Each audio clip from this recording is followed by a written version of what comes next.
আমাদের কিন্তু rubber bullet ছুড়েছে, tear gas ছুড়েছে।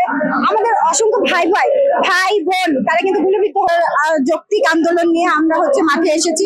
এবং এটা কিন্তু শুধুমাত্র আজকে যে আমরা রাজপথে আসছি তা কিন্তু না, আমরা কিন্তু অনেকদিন এটাকে দীর্ঘ 12 বছর ধরে আমরা এই দাবি আন্দোলন এটা কিন্তু চালিয়ে যাচ্ছি। এবং আপনি একটু যদি নজর দেন তাহলে কিন্তু কোথাও কিন্তু আমাদের বিশৃঙ্খলাতে আপনারা চোখে দেখবেন না।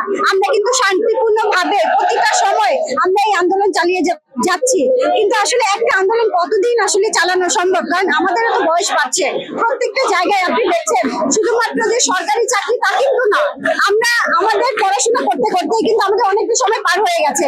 এবং সেটা যদি আপনি চিন্তা করেন করোনাকালীন টাইমে আমাদের কিন্তু আমাদের জীবন থেকে 3টা বছর চলে গেছে। এবং সেই জায়গা থেকে আমরা মনে করেছি যে না, আমরা আমাদের যে স্লোগানটা যে দাবিটা সেটা হচ্ছে আমাদের চাকরিতে প্রবেশের বয়স অন্তত 35 করা দরকার। কারণ আমাকে তো সরকার চাকরি দিচ্ছে না, আমাকে চাকরি পরীক্ষা দেওয়ার একটা সুযোগ মাত্র দিচ্ছে। সুতরাং যদি সরকার মনে করে যে 30 বছর একদিন হলে আমাকে দ্বারা সরকার কিছুই পাবে না, জাতি কিছু পাবে না, আমাদের জীবন তো ধ্বংস হয়ে গেল, তার মানে কি আমার দ্বারা জাতি কিছু পাচ্ছে না। সুতরাং আমরা কোনো না কোনো একটা প্ল্যাটফর্ম তো আসলে আওয়াজ তুলতে হয়, একটা প্ল্যাটফর্মকে সামনে যেতে হয়।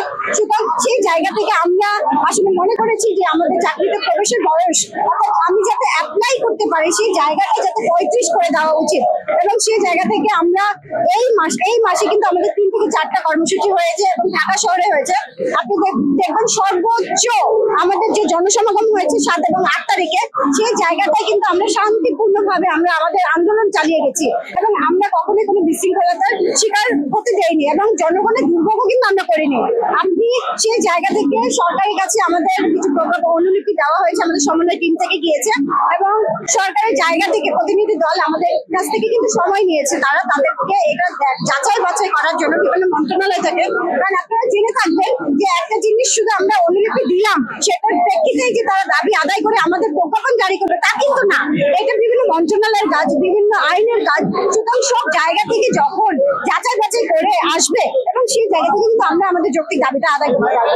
এবং আমরা কিন্তু 21 তারিখে আপনারা দেখেছেন যে সরকারের পক্ষ থেকে আমরা যখন আন্দোলন করেছি এবং সেই মানে সরকারের জায়গা থেকে কিন্তু আমাদের কোনো রেসপন্স করেনি, এবং বরঞ্চ তারা রেসপন্স না করে আমাদের কিন্তু আমাদের যে প্রশাসন আছে সেটা দিয়ে কিন্তু আমাদের বাধা সৃষ্টি করেছে এবং আমাদের কিন্তু লাঠিসোঁটা করেছে। এবং ওই জায়গা থেকে কিন্তু আমরা সারা 64টা ডিস্ট্রিক্টে আপনি জেনে থাকবেন যে শুধুমাত্র ঢাকায় কিন্তু আমরা এই আন্দোলনটা করছি না, 64টা ডিস্ট্রিক্টে আলাদা আলাদা করে আমরা সেই কার্যক্রম করছি। এবং আজকে 30 তারিখ মহা সমাবেশের আয়োজন করেছি এবং ঢাকা শহরের না 64টা ডিস্ট্রিক্ট থেকে আমাদের সেই আন্দোলনে শরিক হয়েছে সবাই। এবং এটা কিন্তু আমাদের ছাত্র সমাজ থেকে এসছে, আমরা যারা পড়াশোনা করে বিভিন্ন অনার্স মাস্টার্স করে কিন্তু আমরা এখানে এসেছি। এবং চাকরিতে আপনি দেখবেন একটা ব্যাংকেও যদি অ্যাপ্লাই করেন সেখানেও কিন্তু 30 বছর পার হলে আপনি অ্যাপ্লাই করতে পারবেন না, আপনি যে কোনো জায়গাতে আপনি অ্যাপ্লাই করতে পারছেন না। সুতরাং আমি অবহেলিত হয়ে যাচ্ছি।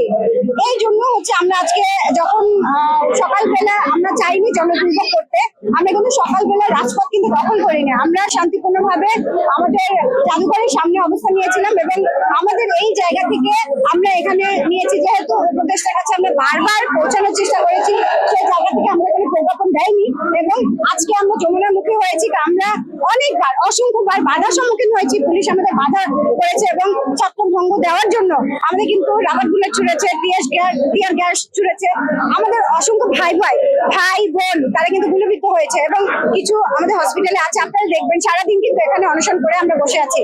আমরা কিন্তু এর আগে চেষ্টা করেছি, কিন্তু সেই জায়গা থেকেও কিন্তু আমরা মার খেয়ে চলে এসেছি। আমরা যে দমে ছিলাম তা কিন্তু না, কিন্তু এখন আমরা একটা স্বাধীনতা জায়গা থেকে আমরা কিন্তু এই যে আপনি চিন্তা করবেন কয়দিন হলো আমরা কিন্তু একটা সরকারকে হাঁটিয়ে আরেকটা সরকার কিন্তু এসছে, তত্ত্বাবধায়ক সরকার। এবং আমরা জানি এই ব্যবস্থা সারা শুধু আমাদের দেশে না, উনি সারা বিশ্বের মধ্যে একটা আইডল পার্সন এবং উনি বাংলাদেশের জন্য যথেষ্ট মানে মানসিকতা আছে মানুষের জন্য কিছু করার। এবং সেই অর্থে এবং ছাত্র জনতার থেকে কিন্তু 2জন প্রতিনিধি আমাদের ওখানে আছে এবং আসিফুল নজরুল স্যার যথেষ্ট সম্মান করি তাদেরকে, আমরা প্রশাসনকে যথেষ্ট সম্মান করি, সেই জন্য কিন্তু আমরা শান্তিপূর্ণভাবে আমাদের অনশন করছি। কিন্তু আমরা ওখান থেকে কি পেয়েছি, যখন আগের সরকার ছিল সেই সরকার থেকেও কিন্তু আমরা গুলিবিদ্ধ হয়েছি এবং হাজার ভাই বোন আমাদের মারা গিয়েছে। আজকেও কিন্তু আমাদের উপরে সেই সমাজ থেকে সেই জায়গা থেকে প্রশাসন থেকে কিন্তু আমাদের গুলিবিদ্ধ করেছে, আমাদের টিয়ার গ্যাস ছুড়েছে। এবং আমি এখন পর্যন্ত কিন্তু আমার কানে শুনছি না।